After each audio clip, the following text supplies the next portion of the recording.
بسم اللہ الرحمن الرحیم۔ فرض کریں آپ بستر مرگ پر ہیں، آپ سے سوال کیا جا رہا ہے کہ زندگی میں جن باتوں کی وجہ سے پریشان رہتے تھے آج ان کی کیا اہمیت ہے، جن چھوٹی اور غیر ضروری باتوں کے لیے بے چین ہو جاتے تھے آج ان کی کیا وقت ہے، اپنی ذات پر لگائے گئے چھوٹے چھوٹے الزامات، پیٹھ پیچھے کی گئی برائی، اپنوں کی بے اعتنائی، غیروں کی سنگ دلی، ان سب کی آج کیا حیثیت رہ گئی ہے۔ کسی نے سوال کر لیا کہ زمین پر اشرف المخلوقات تھے، اس اسم سمیم کی نسل سے تھے جسے جن و ملک نے سجدہ کیا تھا، زندگی کی وسعتوں، آسمان کی بلندیوں اور سمندر کی تہہ تک پہنچنے کی صلاحیت رکھتے تھے، تو اپنی صلاحیتوں کو کن کاموں میں صرف کیا، کن سوچوں میں بسر کیا اور کن سازشوں میں استعمال کیا۔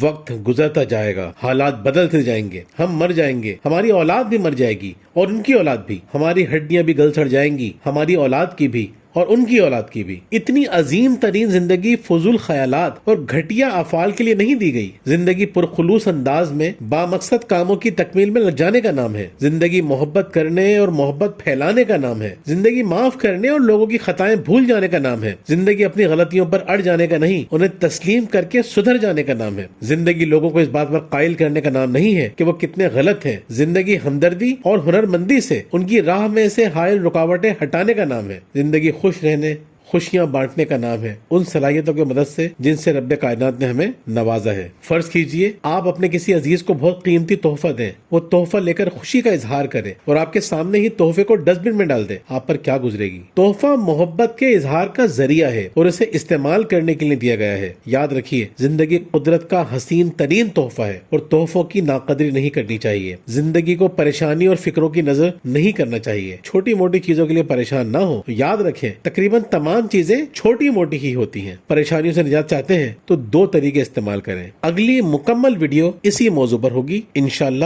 بہت بہت شکریہ۔